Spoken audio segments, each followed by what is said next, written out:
I'm Digging a Hole by Strawberry Sunrise.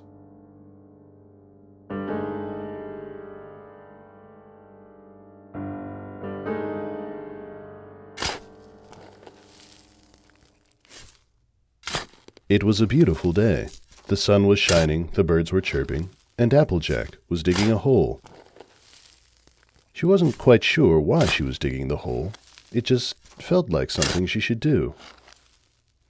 The day went on, and Applejack began to sweat from the heat and exertion. The hole was 3 yards wide and 4 yards deep at its deepest point. It was time to take a break. She put the shovel down to go get a drink, or rather, she tried to. A few half-hearted jerking motions later, and she found herself still digging the hole. Uh-oh, she thought. The shovel must have been enchanted. It was the only explanation. Hey, Big Mac? Apple Bloom? Granny Smith? Is any pony out there? She couldn't see over the rim of the hole. A few moments later, and Apple Bloom peeked over the side. I see that, she said. But why? She asked, cocking her head. I don't know. I think the shovel might be cursed, Applejack said. Could you do me a favor and get me some water and then maybe find Twilight? She continued to dig the hole ever deeper, tossing each shovelful of dirt over the edge as she did so. Well, keep at it then, I guess, Apple Bloom said, confused, and turned away. What? Wait, Apple Bloom! Applejack called. Apple Bloom peeked over the rim again. Why do you keep saying that? She asked, starting to get a bit concerned. Saying what? Applejack asked. Though it wasn't in direct response to Applejack's question, Apple Bloom happened to answer anyway. You keep just saying, I'm digging a hole, she said. And you sound really cheerful about it. It's weird. Applejack felt like she might pass out if she kept digging much longer, but nevertheless she kept digging. It wasn't like she had any choice. And if she understood what Apple Bloom was telling her correctly, the curse might even extend to what she was saying. At least it didn't extend to her thoughts. Now that would have been dangerous.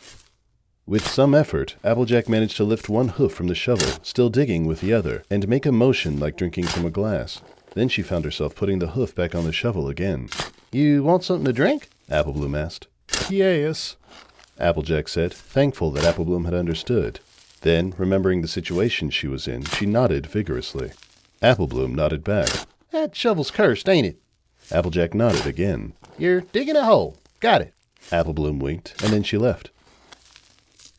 A few minutes later, she came back with a sturdy board, which she laid across the top of Applejack's hole. Confused, but with enough trust in her sister to assume she knew what she was doing, Applejack kept digging. Apple Bloom left again and returned with a full bucket of water and a rope. She tied the rope to the handle of the bucket, then walked carefully across the board to the middle and tied the other end there. Then she slowly lowered the bucket down to Applejack, who was now about 5 yards deep. I thought this might help in case you can't keep your hooves off of that shovel long enough to use a glass, she said. Thanks, Sugar Cube, Applejack said, and drank deeply from the bucket. Are you okay for now? Apple Bloom asked. I could go find Twilight, but I don't want to leave you here alone if... Applejack nodded. After a moment of hesitation, Apple Bloom left. Now that she'd at least had something to drink, she wasn't feeling quite so bad anymore. The hole was deep enough that the sun was no longer shining on her. Its angle caused the edge of the hole to cast shade over the hole's bottom few feet. Applejack kept digging and started humming to herself. This really wasn't so bad after all. She could go on like this all day. A little while later, and she was too deep to reach the bucket of water, but it didn't really matter anyway. She had stuck her face in the bucket as she neared that depth in order to maintain access as long as possible, and had ended up dumping the rest on her after one last big swig. Now, she was entirely focused on digging, lifting and tossing shovel after shovel of dirt. She continued to hum to herself. Before long, she had widened the hole enough that the board and the bucket fell in, and with a mighty toss of her head, she threw them up and over the edge. The hole was now about 5 yards wide and 7 deep. Applejack kept digging. She glanced up after a while and saw her sister and Twilight at the rim of the hole, looking down at her in concern, but she ignored them. She was digging a hole. Twilight teleported down into the hole and tried to tell her something, but all that Applejack heard was a cheerful, "You're digging a hole." Well, thank you, Twilight, for noticing. She kept digging. Suddenly, Twilight tried to take the shovel away from her with her magic. Well, that wouldn't do. She was digging a hole, even casting a spell or two on it, but Applejack wouldn't budge. Of course she wouldn't. She was digging a hole. Twilight pulled even harder and Applejack snapped, bashing Twilight's head with the shovel, knocking her out instantly. Twilight! She heard Applebloom give a cheerful shout of, "You're digging a hole," from the rim of the hole.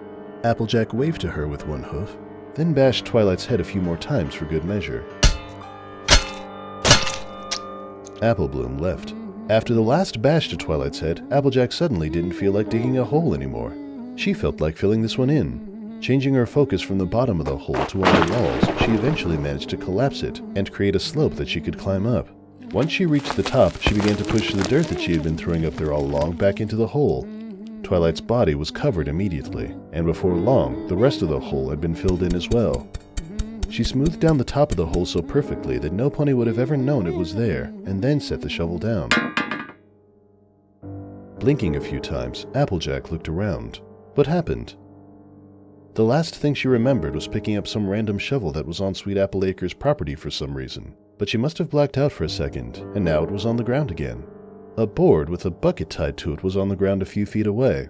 Suddenly, she saw Applebloom running toward her from a distance, with Fluttershy, Pinkie Pie, Rainbow Dash, and Rarity following not far behind.